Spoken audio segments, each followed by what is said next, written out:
Hello നമസ്കാരം. മഴത്തോര് മുമ്പയുടെ നാളത്തെ ഒരു കിടിലൻ എപ്പിസോഡിൻ്റെ സ്റ്റോറിയാണ് പറയാൻ പോകുന്നത്. അപ്പോൾ എല്ലാവരും സ്റ്റോറി മുഴുവനായിട്ട് കേൾക്കുക, സപ്പോർട്ട് ചെയ്യുക കേട്ടോ.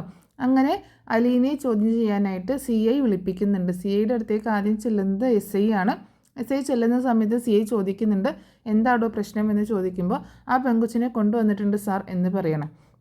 പക്ഷേ അവൾക്ക് പരാതിയില്ല എന്നാണ് പറയുന്നത്. അവളോട് പരാതി എഴുതി തരാൻ പറഞ്ഞിട്ട് അവൾ സമ്മതിക്കുന്നില്ല. അവരാണെങ്കിൽ ആ ചെറുക്കന്മാർ സമ്മതിച്ചിട്ടുണ്ട് അവളെ ഉപദ്രവിക്കാൻ ശ്രമിച്ചു എന്നുള്ള കാര്യം. പക്ഷേ ഈ പെൺകുട്ടിയാണെങ്കിൽ അതൊന്നും സമ്മതിക്കുന്നില്ല എന്ന് പറയുമ്പോൾ CI പറയുന്നുണ്ട്, അവളെ ഇങ്ങോട്ടേക്ക് കൊണ്ടുപോവാം, അവളെ കൊണ്ട് സമ്മതിപ്പിക്കാൻ പറ്റുമോ എന്ന് ഞാനൊന്ന് നോക്കട്ടെ എന്ന് പറയാണ്. അങ്ങനെ അലീനയെ അങ്ങോട്ടേക്ക് കൊണ്ടുവരാനായിട്ട് ആവശ്യപ്പെടുകയാണ് CI.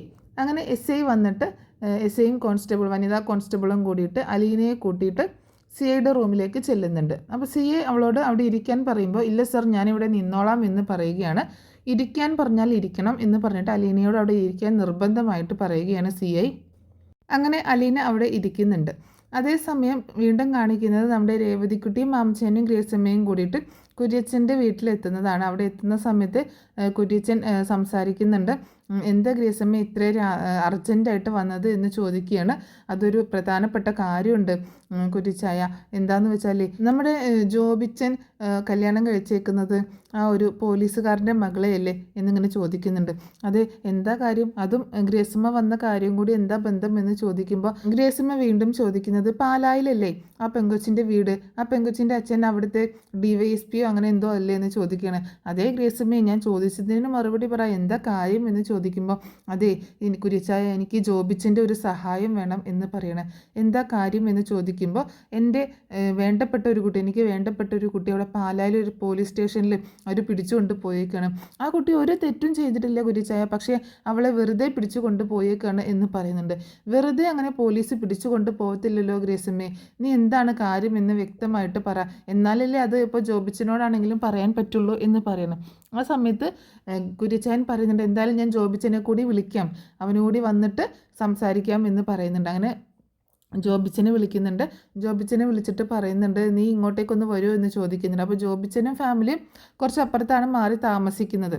അപ്പോൾ ഗ്രേസമ്മ ചോദിക്കുന്നുണ്ട്, അപ്പോൾ ഇവിടെ കുര്യച്ചായനും ചേട്ടത്തിയും മാത്രമാണോ താമസം എന്ന് ചോദിക്കുമ്പോൾ, ഞങ്ങൾ മാത്രമേ ഉള്ളൂ, അവർ ജോലി സ്ഥലത്ത് ആയിട്ട് കുറച്ചുകൂടി അടുത്തായപ്പോൾ അവർ അങ്ങോട്ടേക്ക് മാറി എന്ന് പറയാണ്. ഇപ്പോൾ അവർ ഹാപ്പി ആയിട്ടല്ലേ പോകണമെന്ന് ചോദിക്കുമ്പോൾ, ഇപ്പോൾ കുഴപ്പമൊന്നുമില്ല, ജോബിയും അവളും ഒരു കൊച്ചൊക്കെ ആയില്ലോ, അപ്പോൾ അവർ പ്രശ്നങ്ങളൊക്കെ മാറി, എന്നാലും അമ്മായച്ചനും മരുമകനും തമ്മിൽ അത്ര വലിയ രസത്തിലൊന്നുമല്ല, ജോബി പറഞ്ഞാൽ കേൾക്കാനൊന്നും സാധ്യത കുറവാണ്, എന്നാലും നീ സംസാരിച്ച് നോക്ക് എന്ന് പറയണം. ആ സമയത്ത് കുര്യച്ചൻ ജോബിച്ചനെ വിളിച്ചിട്ട് ഇങ്ങനെ ഒരു കാര്യമുണ്ട് എന്ന് പറയുമ്പോൾ, എനിക്കിപ്പോൾ അങ്ങോട്ടേക്ക് വരാൻ പറ്റത്തില്ല അപ്പച്ച, അവരോട് ഇങ്ങോട്ടേക്ക് വരാൻ പറ, പിന്നെ ഇങ്ങനെ എന്തെങ്കിലും കേസിൻ്റെ കാര്യത്തിനാണെങ്കിൽ ഇങ്ങോട്ടേക്ക് വരണ്ട എന്ന് തന്നെ പറയുകയാണ്. അപ്പോൾ കുര്യച്ചൻ പറയുന്നുണ്ട്, വല്ല കേസിൻ്റെ കാര്യത്തിനാണെങ്കിൽ അങ്ങോട്ടേക്ക് ചെല്ലണ്ട എന്നാണ് ജോബി പറയുന്നത് എന്ന് പറയുമ്പോൾ, അതൊന്നും സാരമില്ല, ഞങ്ങളൊന്ന് പോയി നോക്കാം എന്ന് പറയണത്, എനിക്ക് അത്രയും വേണ്ടപ്പെട്ട ഒരു കുട്ടിയായിട്ടാണ് എന്ന് രേവതിക്കുട്ടിയുടെ മുഖം കണ്ടിട്ടാണ് ഇങ്ങനെ പറയുന്നത്. അപ്പോൾ ഈ കുട്ടി ഏതാ എന്ന് ചോദിക്കുമ്പോൾ, ഇവളെ ഞങ്ങൾ ഇങ്ങനെ ഓർഫനേജിൽ നിന്ന് എടുത്തതാണ് കുര്യച്ചായ, ഇവളുടെ ചേച്ചിയാണ് അവിടെ പോലീസ് സ്റ്റേഷനിൽ ഇരിക്കുന്നത്, ഇവൾക്കാണെങ്കിൽ അത് കണ്ടിട്ട് സഹിക്കാനും പറ്റുന്നില്ല, അപ്പോൾ ഇവളുടെ വിഷമം ഞങ്ങൾക്കും സഹിക്കാൻ പറ്റത്തില്ല എന്ന് പറയണേ. ഞാൻ അറിഞ്ഞായിരുന്നു നിങ്ങളിങ്ങനെ ഒരു പെൺകൊച്ചിനെ വീട്ടിൽ വളർത്തുന്ന കാര്യം, ആ പെൺകൊച്ചിൻ്റെ കാര്യങ്ങളൊക്കെ നിങ്ങളാണ് നോക്കുന്നത് എന്നൊക്കെ ഞാൻ അറിഞ്ഞായിരുന്നു എന്ന് പറയണം. എന്നാൽ ഞങ്ങൾ ഇറങ്ങട്ടെ, ഞങ്ങൾക്ക് അത്യാവശ്യമായിട്ട് പോയി ജോബിച്ചനെ കണ്ട് ഈ കാര്യങ്ങളൊക്കെ ഒന്ന് പറയണം എന്ന് പറഞ്ഞിട്ട് അങ്ങനെ അവരവിടെ നിന്ന് ഇറങ്ങിയിട്ട് നേരെ ജോബിച്ചൻ്റെ വീട്ടിലേക്കാണ് പോകുന്നത്. അതേസമയം പിന്നീട് കാണിക്കുന്നത് നമ്മുടെ ഹോസ്പിറ്റലിലാണ്. ഹോസ്പിറ്റലിൽ വൈജയന്തിയുടെ അടുത്ത് ഇവള് വന്നിട്ടുണ്ട്, അതായത് സുലോചന വന്നിട്ടുണ്ട്. സുലോചന വന്നിട്ട് സംസാരിക്കുന്നതാണ്. സുലോചനയാണ് അപ്പോൾ അലീനയെ പോലീസ് പിടിച്ചു കൊണ്ടുപോയ കാര്യമൊക്കെ വൈജിയോട് പറയുന്നത്. അപ്പോൾ വൈജയന്തി ചോദിക്കുന്നുണ്ട്, അലീനയെ പോലീസ് പിടിച്ചു കൊണ്ടുപോയെന്നോ, എന്തിന് എന്ന് ചോദിക്കുകയാണ്. എന്തോ ചോദ്യം ചെയ്യാനാണെന്നും പറഞ്ഞാണ് പിടിച്ചുകൊണ്ട് പോയത്, പക്ഷേ അവരിപ്പോൾ ആകെ കേസൊക്കെ ആകെ താറുമാറാക്കാനുള്ള പ്രശ്നമാണ്, അതിൻ്റെ ശ്രമത്തിലാണ് എന്ന് പറയുമ്പോൾ, അതെന്താ സുലോചന നീ അങ്ങനെ പറഞ്ഞത്, എനിക്ക് മനസ്സിലായില്ല എന്ന് പറയണം. അലീനയെ അവിടെ പിടിച്ചു വെച്ചിട്ട് പോലീസിനെ കൊണ്ട് പരാതി എഴുതി പോലീസിന് പരാതി കൊടുക്കാനാണ് അവർ പറയുന്നത്, അലീനയെ കൊണ്ട് പരാതി എഴുതി വാങ്ങിപ്പിക്കാനാണ് അവരുടെ ആവശ്യം എന്ന് പറയുമ്പോൾ, എന്ത് പരാതി എന്ന് ചോദിക്കുകയാണ്. പണ്ട് വീട്ടിൽ വെച്ചിട്ട് അലീനയെ ഇവർ ഉപദ്രവിക്കാൻ ശ്രമിച്ചിരുന്നോ എന്ന് ചോദിക്കുകയാണ്. രോഹിത്തും ഹരിയും കൂടി ഉപദ്രവിക്കാൻ ശ്രമിച്ചിരുന്നോ എന്ന് ചോദിക്കുമ്പോൾ വൈജയന്തി ഒന്ന് ഞെട്ടുന്നുണ്ട് കേട്ടോ. അപ്പോൾ സുലോചന ഇതെങ്ങനെ അറിഞ്ഞു എന്നുള്ള രീതിയിലാണ് നോക്കുന്നത്. ഞാൻ എങ്ങനെ അറിഞ്ഞു എന്ന് ചേച്ചി നോക്കണ്ട, ഇപ്പോൾ മൊത്തം എല്ലാം ഫ്ലാഷ് ആയേക്കാണ്. അപ്പോൾ അതിൻ്റെ ഒരു പരാതി എഴുതി വാങ്ങിപ്പിക്കാനാണ് അലീനയെ പോലീസ് പിടിച്ചുകൊണ്ട് പോയത്. അത് എഴുതി വാങ്ങിയിട്ട് അവളെ അവിടെ നിന്ന് പറഞ്ഞയക്കുള്ളൂ എന്ന് പറഞ്ഞിട്ട് അവിടെ പിടിച്ചു വെച്ചേക്കാണ് എന്ന് സുലോചന പറയുമ്പോൾ ആകെ ഒരു ഞെട്ടലിലാണ് വൈജയന്തി. ഇനിയിപ്പോൾ അലീന കൂടി പരാതി കൊടുത്തു കഴിഞ്ഞാൽ രോഹിത്തിൻ്റെ കാര്യം വളരെ കഷ്ടത്തിലാകുമെന്ന് വൈജയന്തിക്ക് അറിയാം. അതേസമയം കാണിക്കുന്നത് സി ഐയുടെ ഓഫീസിലേക്ക് വിളിച്ച അലീനയോട് വീണ്ടും സി ഐ ഇങ്ങനെ ചോദ്യം ചെയ്തുകൊണ്ടിരിക്കുകയാണ്. അപ്പോൾ അലീന പറയുന്നുണ്ട്, എനിക്ക് പരാതിയില്ല സാർ, അതൊക്കെ ഒരുപാട് വർഷങ്ങൾക്ക് മുൻപ് സംഭവിച്ചു പോയ കാര്യങ്ങളാണ്, അതിലെനിക്ക് പരാതിയില്ല എന്ന് പറയുമ്പോൾ അതെന്താണ് നിനക്ക് പരാതിയില്ലാത്തത്? നിൻ്റെ ആരാണ് ആ ജയിലിൽ കിടക്കുന്നവൻ, ആ സെല്ലിൽ കിടക്കുന്നവൻ നിൻ്റെ ആരാണ്? നീ എങ്ങനെയാണ്, നീ ഒരു അനാഥയല്ലേ? നീ ഒരു അനാഥയായി നിനക്ക് എങ്ങനെയാണ് ഇങ്ങനെ പരാതിയില്ലാത്തത്? നിന്നെ ഇങ്ങനെ ഉപദ്രവിക്കാനൊക്കെ ശ്രമിച്ചിട്ട് നിനക്ക് പരാതിയില്ലേ എന്നൊക്കെ ചോദിക്കുമ്പോൾ അലീന പറയുന്നുണ്ട്, അത് എൻ്റെ വീടാണ് സാർ, എൻ്റെ വീട്ടിൽ ഞാൻ എൻ്റെ അച്ഛനും അമ്മയും സഹോദരങ്ങളുമായിട്ട് കാണുന്ന ഒരു വീടാണത്. അവിടെ വെച്ച് എനിക്ക് അങ്ങനെ ഒരു അബദ്ധം അവർക്ക് സംഭവിച്ചു, പക്ഷേ ഞാനത് അവരോട് ക്ഷമിച്ചു എന്ന് പറയാണ്. നീ ആരാടി അവരോട് ക്ഷമിക്കാൻ? ദൈവമോ എന്ന് ചോദിക്കുമ്പോൾ അങ്ങനെയല്ല സാർ, എൻ്റെ എല്ലാ ചെലവുകളും നോക്കി എന്നെ ഒരു മകളെപ്പോലെ സ്നേഹിക്കുന്ന ഒരു അച്ഛനുണ്ട്. ആ കുടുംബത്തിൻ്റെ സൽപ്പേര് നിലനിർത്താൻ വേണ്ടിയിട്ട് എനിക്കൊന്നും പറ്റിയില്ലല്ലോ, അതുകൊണ്ട് ഞാനതങ്ങ് ക്ഷമിച്ചു എന്ന് പറയുകയാണ്. അപ്പോൾ പോലീസ് പറയുന്നുണ്ട്, സി ഐ പറയുന്നുണ്ട്, നീ അന്ന് അതൊരു പരാതി കൊടുത്തിരുന്നെങ്കിൽ ഇന്നിപ്പോൾ ഇങ്ങനെയൊരു പ്രശ്നം ഉണ്ടാകുമായിരുന്നോ?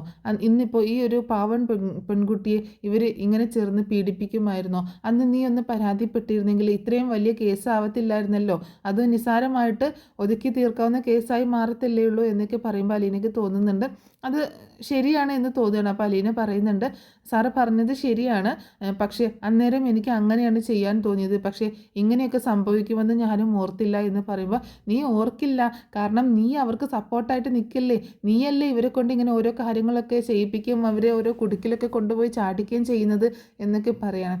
സാർ, അവൻ്റെ ഫോണിൽ ഒരു വീഡിയോ കണ്ടിട്ടുണ്ടായിരുന്നു, അത് ഇവളാണോ എന്ന് ചോദിച്ചപ്പോൾ ഇവളല്ല എന്നാണ് ഇവൾ പറയുന്നത് എന്ന് പറയണം. ആണോടി, നീയാണോ, നിൻ്റെ വീഡിയോ ആണോ അവരെടുത്തിട്ടുള്ളത് എന്ന് ചോദിക്കുമ്പോൾ ഇല്ല സാർ, എൻ്റെ വീഡിയോ എടുത്തിട്ടില്ല എന്ന് അലീന പറയണം. അപ്പോൾ അത് കേട്ടിട്ട് സി ഐ വീണ്ടും പറയുന്നുണ്ട്, എന്താണെങ്കിലും നിന്നെ തൽക്കാലം വിടാൻ ഉദ്ദേശിക്കുന്നില്ല, നിനക്ക് പരാതി ഉണ്ടാകുമോ ഇല്ലയോ എന്നൊന്ന് നോക്കട്ടെ.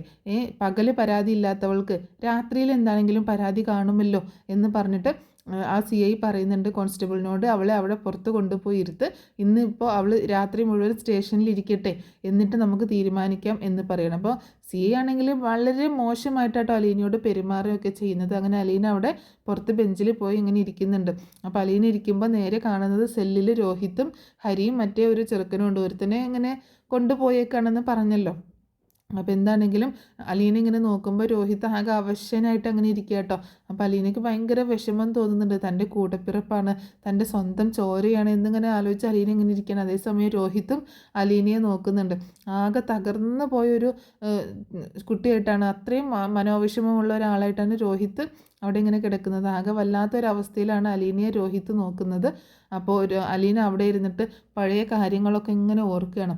ബ്രിജിത്ത അമ്മ ഇങ്ങനെ പറഞ്ഞ കാര്യങ്ങളൊക്കെ, അതായത് മുത്തശ്ശിനെ കാണാൻ പോയതും, നീ കുറേ നാളായിട്ട് നീ ചോദിക്കുന്നതില്ലേ നിൻ്റെ അച്ഛനും അമ്മയും ആരാണെന്ന്, അത് നിൻ്റെ അമ്മയുടെ അടുത്തേക്കാണ് നിന്നെ പറഞ്ഞേക്കാൻ പോകുന്നത് എന്ന് പറഞ്ഞ കാര്യങ്ങളും, അങ്ങനെ അവിടെ ആ വീട്ടിലേക്ക് ആദ്യമായിട്ട് വന്ന് കയറുന്നതും, വൈജയന്തിയെ ആദ്യമായിട്ട് കാണുന്നതും, പിന്നീട് കടപ്പാട്ടൂർ വീട്ടിലേക്ക് പോകുന്നതും, മുത്തശ്ശിയെ കാണുന്നതും, അങ്ങനെയുള്ള എല്ലാ കാര്യങ്ങളും, പിന്നെ വീട്ടിലുണ്ടാകുന്ന ഓരോ പ്രശ്നങ്ങളും, അലീനയെ ഇവർ ഉപദ്രവിക്കാൻ ശ്രമിക്കുന്ന കാര്യങ്ങൾ, അതിൻ്റെ ഇടയ്ക്ക് രോഹിത്ത് ഹരിയാണെങ്കിൽ ഉപദ്രവിക്കാൻ ശ്രമിക്കുന്നതും, പിന്നീട് റേപ്പ് അറ്റംപ്റ്റ് നടത്തുന്നതും മറ്റുള്ള കാര്യങ്ങളൊക്കെ അലീന ഓർക്കുന്നുണ്ട്. ആ കത്രിക കൊണ്ട് വയറ്റത്തേക്ക് കുത്തി ഹോസ്പിറ്റലൈസ്ഡ് ആവുന്നതും, ആ സമയത്ത് ബാലചന്ദ്രൻ രഹസ്യങ്ങളൊക്കെ അറിയുന്നതും, നീലഗിരിയിൽ പോയിട്ട് വന്ന് എല്ലാ കാര്യങ്ങളും മനസ്സിലാക്കി വന്നതിന് ശേഷം ഹാർട്ട് അറ്റാക്ക് ആവുന്നതും, അങ്ങനെ സകല കാര്യങ്ങളും ഇത്രയും നാൾ സംഭവിച്ച എല്ലാ കാര്യങ്ങളും അലീന അവിടെ ഇവിടെ പോലീസ് സ്റ്റേഷനിൽ ഇരുന്നിട്ട് ആലോചിക്കുകയാണ്. അലീനയ്ക്ക് ഭയങ്കര വിഷമമാവുന്നുണ്ട് ഇങ്ങനെ ഓരോ കാര്യങ്ങളൊക്കെ ആലോചിക്കുമ്പോൾ. അതിനിടയ്ക്ക് അലീന ആണെങ്കിൽ രോഹിത്തിനെ നോക്കുകയും ചെയ്യുന്നുണ്ട്. രോഹിത് ആ സമയത്ത് തല താഴ്ത്തിയാണ് ഇരിക്കുന്നത്. ഇടയ്ക്ക് രോഹിത് ആണെങ്കിലും അലീനയെ നോക്കുന്നുണ്ട്. എന്തെങ്കിലുമൊക്കെ അലീനയോട് സംസാരിക്കണം, എന്തെങ്കിലുമൊക്കെ കാര്യങ്ങൾ പറയണം എന്നൊക്കെ രോഹിത്തിനുണ്ട്. അപ്പോൾ അങ്ങനത്തെ ഒരു സിറ്റുവേഷനിലാണ് രോഹിത് ഇരിക്കുന്നത്. അപ്പോൾ അലീനയോട് എന്തെങ്കിലുമൊക്കെ കാര്യങ്ങൾ തുറന്ന് പറയാം എന്നൊക്കെ ഒരു എന്തൊക്കെയോ മനസ്സിലിങ്ങനെ കടന്നു പോയിക്കൊണ്ടിരിക്കുകയാണ് ചെയ്യുന്നത്. പിന്നീട് മാമച്ചാനും രേവതിക്കുട്ടിയും ഗ്രേസമ്മയും കൂടി ജോബിച്ചിനെ കണ്ട് സംസാരിക്കുകയും കാര്യങ്ങളൊക്കെ പറഞ്ഞ് മനസ്സിലാക്കുകയും ഒക്കെ ചെയ്യുന്നുണ്ട്. ഗ്രേസമ്മ പറയുന്നുണ്ട്, ജോബിച്ചൻ തൽക്കാലം ഒന്ന് സംസാരിക്കുക, ഞങ്ങൾക്ക് വേണ്ടിയിട്ട്. ആ കുട്ടിയെ കണ്ടാൽ ജോബിച്ചന് മനസ്സിലാകും, അത്രയും നല്ലൊരു കുട്ടിയാണ്, അവളെ ഒരു തെറ്റും ചെയ്തിട്ടില്ല, അങ്ങനെ ഒരു തെറ്റും ചെയ്തത് കൊണ്ടല്ല അവളെ പോലീസ് പിടിച്ചു കൊണ്ടുപോയത് എന്നൊക്കെ പറഞ്ഞ് ജോബിച്ചിനെ കൺവിൻസ് ചെയ്തിട്ട് അവരെയും കൂട്ടിയിട്ട് ഇങ്ങനെ മധുസൂദനൻ നായർ എന്ന് പറഞ്ഞിട്ടുള്ള ജോബിച്ചൻ്റെ അമ്മായച്ചനെ കാണാനായിട്ട് പോവുകയാണ്. അപ്പോൾ അദ്ദേഹം ഓഫീസിൽ തന്നെ ഉണ്ടായിരുന്നു. ജോബിച്ചൻ്റെ വൈഫ് വിളിച്ച് കാര്യങ്ങളൊക്കെ പറയുകയും ചെയ്യുന്നുണ്ട്. അങ്ങനെ ഗ്രേസമ്മയും മാമച്ചായനും രേവതിക്കുട്ടിയും, അങ്ങനെ ഗ്രേസമ്മ ആ ജോബിച്ചൻ്റെ വൈഫിന് കൂട്ടിയിരിക്കുകയാണ് ചെയ്യുന്നത്. രേവതിക്കുട്ടിയും മാമച്ചാനും ജോബിച്ചനും കൂടിയിട്ടാണ് DYSPയെ കാണാനായിട്ട് പോകുന്നത്. അപ്പോൾ ജോബിച്ചായൻ പറയുന്നുണ്ട്, അങ്കിളിന് ഭയങ്കര സ്പീഡാണല്ലോ എന്ന് പറയുമ്പോൾ നല്ല റോഡല്ലേ, അപ്പോൾ ഓടിക്കാനൊന്നും കുഴപ്പമൊന്നുമില്ല എന്ന് മാമച്ചായൻ പറയണം. അങ്ങനെ അവർ അവിടെ ഓഫീസിലെത്തുന്ന സമയത്ത് അമ്മായച്ചൻ ഈ കാര്യങ്ങളൊക്കെ ഭാര്യ വിളിച്ച് പറഞ്ഞിട്ടുണ്ടല്ലോ ജോബിച്ചൻ്റെ, പക്ഷെ അതൊന്നും കാണിക്കുന്നില്ല. എന്താ ജോബിച്ച ഈ വഴിയൊക്കെ എന്നൊക്കെ ചോദിച്ച് സംസാരിക്കുകയാണ്. അപ്പോൾ ജോബിച്ചൻ വന്ന കാര്യം പറയുന്നുണ്ട്. ഇതാരാ എന്നൊക്കെ ചോദിക്കുമ്പോൾ ഇത് എൻ്റെ ഒരു അങ്കിളാണ്, ഇവരുടെ ഒരു ആവശ്യത്തിനാണ് വന്നത്, ഒരു പെൺകുട്ടിയെ ഇങ്ങനെ പോലീസ് സ്റ്റേഷനിൽ പിടിച്ച് വെച്ചേക്കുകയാണ്, അവളെ എന്തിനാണ് പിടിച്ചു വെച്ചേക്കുന്നതെന്ന് അറിയണം എന്ന് ഇങ്ങനെ പറയുമ്പോൾ DYSP പറയുന്നുണ്ട്, മധുസൂദനൻ നായർ പറയുന്നുണ്ട്, അത് ചോദ്യം ചെയ്യാൻ വേണ്ടി വിളിപ്പിച്ചതാണ്, പക്ഷേ ഈ സമയമാകുമ്പോഴേക്കും പറഞ്ഞയച്ചിട്ടുണ്ടാവുമല്ലോ, ഇവിടെ രാത്രിയിലൊന്നും പിടിച്ചു വെക്കത്തില്ല എന്ന് പറയണം. അപ്പോൾ രേവതിക്കുട്ടി പറയുന്നുണ്ട്, ഇല്ല പറഞ്ഞയച്ചിട്ടില്ല, വീട്ടിലെത്തിയിട്ടില്ല എന്ന് പറയണം. അപ്പോൾ ഇതാരാ ഈ കുട്ടി എന്ന് ചോദിക്കുമ്പോൾ ഈ കുട്ടിയുടെ ചേച്ചിയെയാണ് അവിടെ പിടിച്ചു വെച്ചിരിക്കുന്നതെന്ന് പറയുന്നുണ്ട്. അതെങ്ങനെ, ഇവളുടെ പേര് രേവതിക്കുട്ടി എന്നല്ലേ പറഞ്ഞത്, പിന്നെ അതെങ്ങനെ അലീന ചേച്ചിയാകും എന്നൊക്കെ ചോദിക്കുമ്പോൾ ഇവരൊരുമിച്ച് ഒരു ഓർഫനേജിലാണ് വളർന്നത് സാർ, അങ്ങനെയാണ് എന്ന് ജോബിച്ചൻ പറയുന്നുണ്ട്. ഓ അങ്ങനെ, ശരി, എന്നാൽ ഞാനൊന്ന് വിളിച്ചു നോക്കാം എന്ന് പറയുമ്പോൾ അവിടുത്തെ റിസീവറൊക്കെ മാറ്റി വെച്ചിട്ടുണ്ടായിരുന്നു, അതുകൊണ്ട് കോള് കണക്റ്റ് ആവുന്നില്ല കേട്ടോ. അപ്പം നമുക്കെന്നാൽ ഒന്ന് പോയി നോക്കാം, അങ്ങോട്ടേക്ക് പോലീസ് സ്റ്റേഷനിലേക്ക് പോകാം എന്ന് പറഞ്ഞിട്ട് അവർ 4 പേരും കൂടെ പിന്നീട് അവിടെ നിന്ന് പോലീസ് സ്റ്റേഷനിലേക്ക് പോവുകയാണ്. അതേസമയം രാത്രിയിലാണെങ്കിൽ അലീന ഇങ്ങനെ ആകെ വിഷമിച്ച് ഇങ്ങനെ ഇരിക്കുകയാണ്. അലീനയ്ക്ക് രോഹിത്തിനോട് സംസാരിക്കണം എന്നൊക്കെ ഉണ്ട്, പക്ഷേ പോലീസുകാരൊന്നും സമ്മതിക്കുന്നില്ല. അലീന ഇങ്ങനെ ഇടയ്ക്ക് രോഹിത്തിനെ നോക്കുമ്പോൾ രോഹിത്തും വളരെ ദയനീയമായിട്ട് അലീനയെ നോക്കുന്നുണ്ട്. അങ്ങനെ രാത്രി ആയപ്പോൾ എല്ലാവരും പോയിട്ടുണ്ട്, ഡ്യൂട്ടിയിലുള്ള പോലീസുകാർ മാത്രമേ അവിടെയുള്ളൂ കേട്ടോ. CAയും SIയും എല്ലാവരും പോയിട്ടുണ്ട്. അങ്ങനെ അലീനയാണെങ്കിൽ ഇങ്ങനെ രോഹിത്തിനോട് സംസാരിച്ചാൽ കൊള്ളാമെന്നൊക്കെ ഉണ്ട്, പക്ഷേ പോലീസുകാർ സമ്മതിക്കത്തില്ലല്ലോ. അങ്ങനെ അലീന മെല്ലെ ആ ലേഡി ഓഫീസറോട് ചോദിച്ചിട്ട്, ആ കോൺസ്റ്റബിളിനോട് ചോദിച്ചിട്ട് ഇങ്ങനെ അങ്ങോട്ടേക്കൊന്ന് പൊയ്ക്കോട്ടെ, അതായത് അവിടെയാണ് വെള്ളം ഇരിക്കുന്നത്, വെള്ളം കുടിക്കാനായിട്ട് വെള്ളം വേണം എന്ന് പറയുമ്പോൾ വെള്ളം ദേ അവിടെ ഇരിക്കുന്നു, വേണേ പോയി എടുത്ത് കുടിക്കുക എന്ന് പറയുന്നുണ്ട്.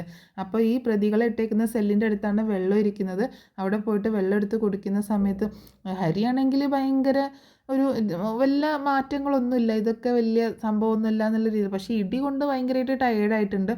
രോഹിത്താണെങ്കിൽ ഭയങ്കര തല താഴ്ത്തി ഇങ്ങനെ വെച്ച് ഇരിക്കുകയാണ്. അപ്പോൾ രോഹിത്തിനോട് ചേർന്നിട്ടാണ് ഈ വെള്ളം ഇരിക്കുന്നത്. അപ്പോൾ അലീന ആ സമയത്ത് രോഹിത്ത് എന്ന് വിളിക്കുമ്പോൾ രോഹിത്ത് തലയുയർത്തിയൊന്ന് അലീനയെ നോക്കുന്നുണ്ട്.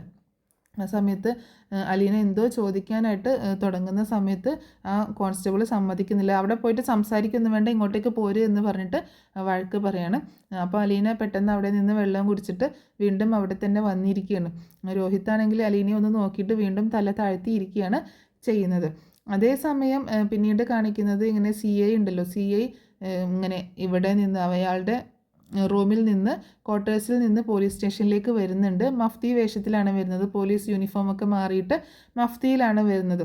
അങ്ങനെ പോലീസ് സ്റ്റേഷനിലേക്ക് എത്തുമ്പോൾ ഇവിടെയുള്ള കോൺസ്റ്റബിളൊക്കെ അന്തം വിട്ടിരിക്കുകയാണ്. എന്താ സാർ ഈ സമയത്ത് എന്ന് ചോദിക്കുമ്പോൾ ആ പെൺകുട്ടിയെ അങ്ങോട്ടേക്ക് കൊണ്ടുപോകാൻ, എനിക്ക് അവളോട് കുറച്ച് കാര്യങ്ങൾ ചോദിക്കാനുണ്ട് എന്ന് പറയാണ്. അങ്ങനെ അങ്ങോട്ടേക്ക് കൂട്ടിക്കൊണ്ടുവരാനായിട്ട് പറയണം. സാർ ഈ രാത്രിയിലോ എന്ന് ചോദിക്കുമ്പോൾ അങ്ങോട്ടേക്ക് കൊണ്ടുപോവാ, താനും വാ എന്ന് പറഞ്ഞിട്ട് ആ വനിതാ കോൺസ്റ്റബിളിനോടും പറയുന്നുണ്ട്. അങ്ങനെ അവർ അലീനയും കൂട്ടിയിട്ട് മുകളിലേക്ക് കൊണ്ടുപോകണം. ആ സമയത്ത് ഹരിയും രോഹിത്തൊക്കെ മുഖാമുഖം നോക്കുന്നുണ്ട്, എന്തായിരിക്കും സംഭവിക്കാൻ പോകുന്നത് എന്നറിയാഞ്ഞിട്ട്. രോഹിത്തിന് ഇനി ഒന്നും താങ്ങാനുള്ള ശേഷിയില്ല, പക്ഷേ ഹരിക്ക് എന്തൊക്കെയോ മനസ്സിൽ നെഗറ്റീവ് ചിന്തകളാണ്, അവൾക്ക് ഇട്ട് പണിയാൻ വേണ്ടിയിട്ടാണ് ആ സാറ് വിളിച്ചുകൊണ്ട് പോണത് എന്നുള്ള ചിന്തയാണ് ഹരിയുടെ മനസ്സിൽ. അങ്ങനെ CIയുടെ റൂമിലേക്ക് ചെല്ലുന്ന സമയത്ത് അലീനയോട് ചോദിക്കുന്നുണ്ട്, നിനക്ക് പരാതി കൊടുക്കാൻ ഇപ്പോഴും മനസ്സില്ലേ എന്ന് ചോദിക്കുമ്പോൾ ഇല്ല സാർ എനിക്ക് പരാതിയൊന്നുമില്ല എന്ന് പറയാണ്.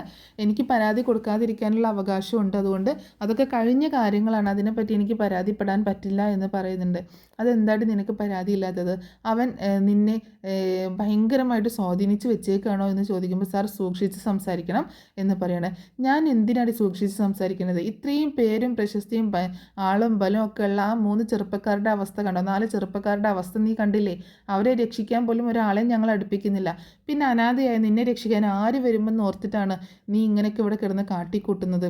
നിന്നെ 5-ാം പ്രതിയാക്കി കേസ് ഞങ്ങൾ രജിസ്റ്റർ ചെയ്യാൻ പോവുകയാണ്. മര്യാദക്ക് പരാതി തരുന്നതാണ് നിനക്ക് നല്ലത് എന്ന് പറഞ്ഞിട്ട് വീണ്ടും ഇങ്ങനെ ഭീഷണിപ്പെടുത്തുമ്പോൾ ഇല്ല സാർ എനിക്ക് പരാതിയില്ല എന്ന് തന്നെ അലീന പറയണം. ആ സമയത്ത് CI ആണെങ്കിൽ തൻ്റെ കയ്യിലിരുന്ന ലാത്തി കൊണ്ട് അവളുടെ മുടിയിലും മുഖത്തും മൂക്കിലും ഒക്കെ ഇങ്ങനെ തലോടിയും കൊണ്ടിരിക്കട്ടെ. അതുകൊണ്ട് ഇങ്ങനെ കുത്തുകയും വേദനിപ്പിക്കുകയും ഇങ്ങനെ ഒക്കെ ചെയ്യുന്നുണ്ട്. നെറ്റിയിലൂടെ ഇറങ്ങി ആ മൂക്കിലൂടെയും അവളുടെ ചുണ്ടിലൊക്കെ ഒന്ന് ഇങ്ങനെ അമർത്തി കുത്തുന്നുണ്ട് ആ ലാത്തി കൊണ്ട്. അലീനക്ക് അതൊക്കെ ഭയങ്കര ഇഷ്ടക്കേടായിട്ടാണ് തോന്നുന്നത്. അലീന പറയുന്നുണ്ട് സാർ പ്ലീസ് ഇങ്ങനെയൊന്നും ചെയ്യരുത് എന്ന് പറയുമ്പോൾ നിനക്ക് എന്താടി പരാതിയില്ലാത്തത് എന്ന് ചോദിക്കുകയാണ് വീണ്ടും. സാർ അതൊക്കെ കഴിഞ്ഞ കാര്യങ്ങളാണ്, അതിനെപ്പറ്റി ഇനി കൂടുതൽ സംസാരിച്ചിട്ട് വെറുതെ സമയം കളയേണ്ട കാര്യമില്ല. സാർ എന്നെ ഒരു രാത്രിയല്ല ഇത്ര രാത്രി ഇവിടെ ഇരുത്തി കഴിഞ്ഞാലും ശരി എനിക്ക് പരാതി ഇല്ല, ഞാൻ ഇന്ന് തന്നെ എനിക്ക് പറയാനുള്ളൂ, എനിക്കൊരു പരാതിയും തരാനില്ല എന്ന് പറയുന്നുണ്ട്. ആ സമയത്ത് CI ആണെങ്കിൽ അവൾ ആ ലാത്തി കൊണ്ട് ഇങ്ങനെ മൂക്കിലൂടെയും ചുണ്ടിലൂടെയൊക്കെ ഇങ്ങനെ താടിയിലൂടെയും കഴുത്തിലൂടെയൊക്കെ ഇങ്ങനെ ഒഴിഞ്ഞ് അവളുടെ നെഞ്ചത്തേക്കൊക്കെ എത്തുന്ന സമയത്ത് നെഞ്ചിലൊക്കെ അതുകൊണ്ട് കുത്തുന്നുണ്ട്. അലീനയ്ക്കത് ഭയങ്കര ഇറിറ്റേറ്റഡും ഭയങ്കര മോശമായിട്ടാണ് തോന്നുന്നത്. അലീന അത് കൈ കൊണ്ട് തട്ടി മാറ്റാൻ നോക്കുമ്പോൾ CI വീണ്ടും അതുകൊണ്ട് അവളുടെ നെഞ്ചിലേക്ക് കുത്തുകയാണ് ചെയ്യുന്നത്. അതേ സമയത്താണ് മാമച്ചായനും ജോബിച്ചനും മധുസൂദനൻ നായരും രേവതിക്കുട്ടിയും കൂടെ പോലീസ് സ്റ്റേഷനിലേക്ക് എത്തുന്നത്. അങ്ങനെ ഒരു വണ്ടി വന്ന് നിന്ന സൗണ്ട് കേട്ടിട്ട് പോലീസുകാർ അറ്റൻഷൻ ആവുന്നുണ്ട് DYSPയെ കണ്ടിട്ട്. അങ്ങനെ അവർ DYSP അകത്തേക്ക് വന്നിട്ട് ചോദിക്കുന്നുണ്ട്, ഇവിടെ ഒരു പെൺകുട്ടിയെ നേരത്തെ ചോദ്യം ചെയ്യാൻ വിളിപ്പിച്ചിട്ടുണ്ടായിരുന്നില്ലേ, ആ കുട്ടി എവിടെ എന്ന് ചോദിക്കുകയാണ്. ആ കുട്ടിയെ പറഞ്ഞയച്ചില്ലേ എന്ന് ചോദിക്കുമ്പോൾ അവിടെയുള്ള കോൺസ്റ്റബിൾ പറയുന്നുണ്ട് ഇല്ല, CI സാറ് റൂമിലേക്ക് ചോദ്യം ചെയ്യാനായിട്ട് കൂട്ടി കൊണ്ടുപോയിട്ടുണ്ട് എന്ന് പറയണം. അപ്പോൾ DYSP ആണെങ്കിൽ വളരെ ദേഷ്യത്തിൽ മുകളിലേക്ക് കയറി പോവുകയാണ്. അവിടെ ഇരിക്കുന്ന വനിതാ പോലീസ് ആണെങ്കിൽ ഇങ്ങനെ ആരോ സ്റ്റെയർ കയറി വരുന്ന സൗണ്ട് കേട്ടിട്ട് നോക്കുമ്പോൾ DYSPയെ കാണുകയാണ്. കണ്ടിട്ട് പെട്ടെന്ന് അറ്റൻഷനായിട്ട് സല്യൂട്ട് ചെയ്യുന്നുണ്ട്. അങ്ങനെ DYSP ആണെങ്കിൽ പെട്ടെന്ന് CIയുടെ റൂമിലേക്ക് ചെല്ലുമ്പോൾ കാണുന്നത് ഈ CI ആണെങ്കിൽ ഈ ലാത്തി കൊണ്ട് അലീനയുടെ മേലെ ഇങ്ങനെ കുത്തി നിൽക്കുന്ന ഒരു രംഗമാണ് കാണുന്നത്. പെട്ടെന്ന് അയാൾ ലാത്തി പിൻവലിച്ചിട്ട് സല്യൂട്ട് അടിക്കുന്നുണ്ട്. അപ്പോൾ സല്യൂട്ട് അടിക്കുന്ന സമയത്ത് CI അയാൾ പേടിച്ച് പോകട്ടെ, CI ആകെ പേടിച്ചു. ഒരിക്കലും DYSP കയറി വരുന്ന പ്രതീക്ഷയില്ലല്ലോ. താൻ എന്താണ് ഇവിടെ ചെയ്യുന്നത് എന്ന് ചോദിക്കുമ്പോൾ സാർ ഇവളെ ചോദ്യം ചെയ്യായിരുന്നു, താൻ എന്ത് ഈ വേഷത്തിൽ ഇവിടെ, താൻ ഡ്യൂട്ടിയിലാണല്ലോ, പിന്നെ എന്തിനാണ് ഇങ്ങോട്ട് വന്നത് എന്ന് ചോദിക്കുമ്പോൾ അത് സാർ ഞാനിങ്ങനെ ചോദ്യം ചെയ്യാനായിട്ട് വന്നതാണ്. അപ്പോൾ ചോദ്യം ചെയ്യാനായിട്ട് വരുമ്പോൾ യൂണിഫോം ഇട്ടിട്ട് വേണ്ടി വരും, താൻ എന്താ മഫ്തിയിൽ വന്നേക്കുന്നത് എന്ന് ചോദിക്കാൻ. അത് സാർ എന്ന് പറഞ്ഞിട്ട് ഉത്തരം കിട്ടാതെ ഇങ്ങനെ ഉത്തരം പറയാനായിട്ട് ഇങ്ങനെ ബുദ്ധിമുട്ട് കേട്ടോ. അപ്പോൾ അലീന പെട്ടെന്ന് ഇങ്ങനെ നോക്കുമ്പോൾ കാണുന്നത് രേവതിക്കുട്ടിയെയും ഇങ്ങനെ മാമച്ചായനെയും വേറൊരാളെയും കൂടി കാണുകയാണ്. അലീന പെട്ടെന്ന് രേവതിക്കുട്ടിയുടെ അടുത്തേക്ക് ഓടി ചെല്ലുന്നുണ്ട് കേട്ടോ. അപ്പോൾ അലീനയോട് DYSP പറയുന്നുണ്ട് സോറി, ഇത്രയും നേരം പിടിച്ചു വെച്ചതിൽ ക്ഷമിക്കണം, നിങ്ങൾക്ക് ഇവരുടെ കൂടെ പോകാം എന്ന് പറയുന്നുണ്ട് കേട്ടോ. അലീന രേവതിക്കുട്ടിയെ പിടിച്ചിങ്ങനെ കെട്ടിപ്പിടിച്ച് കരയാണ്. അലീന ചോദിക്കുന്നുണ്ട് നീ എങ്ങനെ അറിഞ്ഞു മോളെ എന്ന് ചോദിക്കുമ്പോൾ ഞാൻ കൃഷ്ണമോളെ വിളിച്ചിട്ടുണ്ടായിരുന്നു, ആ സമയത്താണ് കൃഷ്ണമോളെ എന്നോട് ഇത് കാര്യം പറഞ്ഞത് എന്ന് പറയാണ്. അപ്പോൾ മാമച്ചായൻ്റെ അടുത്ത് അങ്കിൾ എന്ന് വിളിക്കുമ്പോൾ ഒക്കെ നമുക്ക് പിന്നീട് സംസാരിക്കാം എന്ന് മാമച്ചായനും പറയുന്നുണ്ട്. അങ്ങനെ അവിടെ നിന്ന് പോലീസ് പറയുന്നുണ്ട്, DYSP പറയുന്നുണ്ട് നിങ്ങൾ പൊക്കോ, താഴേക്ക് ചെല്ലും, ഞാൻ അങ്ങോട്ടേക്ക് വന്നേക്കാം എന്ന് പറയാണ്. ആ സമയത്ത് അലീന പറയുന്നുണ്ട് സാർ ഞാനൊരു ഡൗട്ട് ചോദിച്ചോട്ടെ എന്ന് പറയാണ്. എന്താ എന്ന് ചോദിക്കുമ്പോൾ ഈ പോലീസുകാർക്ക് ലാത്തി കൊടുത്തിട്ടുള്ളത് പെൺപിള്ളേരുടെ നെഞ്ചിൽ കുത്തി രസിക്കാനാണോ സാർ എന്ന് ചോദിക്കുമ്പോൾ, കുത്തി നോവിക്കാനാണോ സാർ എന്ന് ചോദിക്കുമ്പോൾ ആ CIയും അതുപോലെ DYSP ഒക്കെ ആകെ ചൂളി പോകേണ്ട. കാരണം ഒരു പെൺകുട്ടിയുടെ നാവിൽ നിന്ന് ഇങ്ങനെ ഒരു ചോദ്യം കേൾക്കുമ്പോൾ CI ആകെ വല്ലാതായി പോകണം. DYSP കാരണം ഭയങ്കര ദേഷ്യം വന്നിട്ട് CI രൂക്ഷമായിട്ട് നോക്കുന്നുണ്ട്. അങ്ങനെ ഇവർ താഴേക്ക് ഇറങ്ങി ചെല്ലും, നിങ്ങൾ ചെല്ലും, ഞാൻ അങ്ങോട്ട് വന്നേക്കാമെന്ന് DYSP പറയുന്നുണ്ട്. അങ്ങനെ ഇവർ താഴേക്ക് ഇറങ്ങുമ്പോൾ കേൾക്കുന്നുണ്ട് DYSP CIക്കിട്ട് നന്നായിട്ട് കൊടുക്കുന്നു കേട്ടോ, നന്നായിട്ട് ചീത്ത പറയുന്നത് ഇവർ താഴേക്ക് കേൾക്കുന്നുണ്ട്. അങ്ങനെ ഇവർ താഴെ എത്തിയതിന് ശേഷം അലീനയും രേവതിക്കുട്ടിയും വീണ്ടും കെട്ടിപ്പിടിക്കുന്നുണ്ട്. ചേച്ചിക്കൊന്നും പറ്റിയില്ലല്ലോ എന്നൊക്കെ ചോദിക്കുമ്പോൾ കുഴപ്പമൊന്നുമില്ല മോളെ, എന്നാലും നീ വന്നല്ലോ എന്നെ രക്ഷിക്കാനായിട്ട്, ഞാൻ അതറിഞ്ഞാൽ പിന്നെ അവിടെ എങ്ങനെ ഇരിക്കും ചേച്ചി മനസ്സമാധാനത്തിൽ എന്ന് പറയുന്നുണ്ട്. അങ്ങനെ അലീനയെ അവരെ ഇറക്കിക്കൊണ്ട് പോകുന്നത് രോഹിത്തും ഹരിയും ഒക്കെ കാണുന്നുണ്ട് കേട്ടോ. അപ്പോൾ അവിടെ എത്തുന്ന സമയത്ത് രേവതിക്കുട്ടിയും മാമച്ചായനും ഒക്കെ ആ സെല്ലിലേക്ക് ഇങ്ങനെ നോക്കുകയും ചെയ്യുന്നുണ്ട്. പിന്നീട് അവർ അങ്ങോട്ടേക്ക് പോവുകയാണ്. പിന്നെ DVSP അങ്ങോട്ടേക്ക് വന്നിട്ട് പറയുന്നുണ്ട് സോറി എന്ന് അലീനയോട് സോറി പറയുന്നുണ്ട്. സാരമില്ല സാർ എന്ന് പറയണം. ഇനി പോവാലോ, ഇനി ഇതിൻ്റെ പേരിൽ എന്തെങ്കിലും പ്രശ്നം ഉണ്ടാവുമോ എന്ന് ചോദിക്കുമ്പോൾ ഇല്ല എന്ന് പറയുന്നുണ്ട്. അങ്ങനെ അലീനയും കൂട്ടിയിട്ട് മാമച്ചായനും രേവതിക്കുട്ടിയും ജോബിച്ചനും കൂടി കടപ്പാട്ടൂർ വീട്ടിലേക്ക് കൊണ്ടുപോയി ആക്കുന്നുണ്ട്. പക്ഷെ അവരവിടെ കയറുന്നില്ല. അലീനയെ അവിടെ ആക്കിയിട്ട് തിരിച്ചു പോവുകയാണ് ചെയ്യുന്നത്. കൃഷ്ണമോളാണെങ്കിൽ വന്ന് ഡോറ് തുറക്കുമ്പം അലീനയെ കണ്ടിട്ട് പൊട്ടിക്കരഞ്ഞു പോവുകയാണ്. ചേച്ചി വന്നോ എന്ന് ചോദിച്ചുകൊണ്ട് പൊട്ടിക്കരയുന്നുണ്ട്. അങ്ങനെ എന്താണെങ്കിലും അലീനയെ രക്ഷിച്ച് വീട്ടിലേക്ക് കൊണ്ടുപോയി ആക്കിയേക്കാണ് മാമച്ചായനും രേവതിക്കുട്ടിയും ജോബിച്ചനും കൂടിയിട്ട്. എന്താണെങ്കിലും വരാൻ പോകുന്ന എപ്പിസോഡുകളൊക്കെ വളരെയധികം ഹൃദയസ്പർശിയായിട്ടുള്ള കാര്യങ്ങളൊക്കെയാണ്, ഭയങ്കര ബഹുലമായിട്ടുള്ള കാര്യങ്ങളൊക്കെയാണ് ഇനി വരാനായിട്ട് പോകുന്നത്. ഇനിയിപ്പോൾ അലീനയെ അറസ്റ്റ് ചെയ്ത വിവരം ബാലചന്ദ്രൻ അറിയുന്നുണ്ട്. അതൊക്കെ നെക്സ്റ്റ് ഡേയിലൊക്കെ ആയിട്ടാണ് വരുന്നത്, നാളത്തെ എപ്പിസോഡിലൊന്നും വരുന്നില്ല. അപ്പോൾ ബാലചന്ദ്രൻ ഇത് അറിയുമ്പോൾ ഉണ്ടാക്കുന്ന ഒരുപാട് പ്രശ്നങ്ങളുണ്ട്. ആ പോലീസിനൊക്കെ നന്നായിട്ട് പറയുന്നുണ്ട്. കാരണം ആ പോലീസുകാരൊക്കെ നല്ല പരിചയമുള്ള ആളാണ്. പക്ഷേ ഇങ്ങനൊരു കേസ് ആയതുകൊണ്ട് അവരൊന്നും പരിചയം കാണിച്ചില്ലല്ലോ. പിന്നീട് അലീനയെ ഇങ്ങനെ രക്ഷിക്കാൻ മനു ഒന്നും ഇടപെട്ടിട്ടുണ്ടായിരുന്നില്ല. അതിന് മനുവിനും നന്നായിട്ട് വഴക്ക് കേൾക്കുന്നുണ്ട് ബാലചന്ദ്രൻ്റെ കയ്യിൽ നിന്ന്. എന്താണെങ്കിലും വരാൻ പോകുന്ന ഒരുപാട് ഹൃദയസ്പർശിയായിട്ടുള്ള സംഭവബഹുലമായിട്ടുള്ള കുറേ കാര്യങ്ങളുണ്ട്. പിന്നെ ഏറ്റവും സന്തോഷകരമായിട്ടുള്ള ഒരു കാര്യം എന്ന് പറഞ്ഞിട്ടുണ്ടെങ്കിൽ നമ്മുടെ മഴതോരും മുമ്പേക്കാണ് ഒരുപാട് അവാർഡുകൾ കിട്ടിയിട്ടുള്ളത് ഏഷ്യാനെറ്റിൻ്റെ. അതിലൊരുപാട് സന്തോഷമുണ്ട്. പക്ഷേ ഒരു നിരാശയുള്ളത് നമ്മുടെ അലീനയ്ക്ക് അവാർഡ് കിട്ടാഞ്ഞതിലുള്ള ഒരു നിരാശയുണ്ട്. എന്താണെങ്കിലും സംഭവമൊക്കെ സൂപ്പറാണ്. അപ്പോൾ എല്ലാവർക്കും സ്റ്റോറി ഇഷ്ടമായിട്ടുണ്ടാവുമെന്ന് കരുതുകയാണ്. ഇഷ്ടമായിട്ടുണ്ടെങ്കിൽ ഒന്ന് സപ്പോർട്ട് ചെയ്യാൻ മറക്കരുത് കേട്ടോ.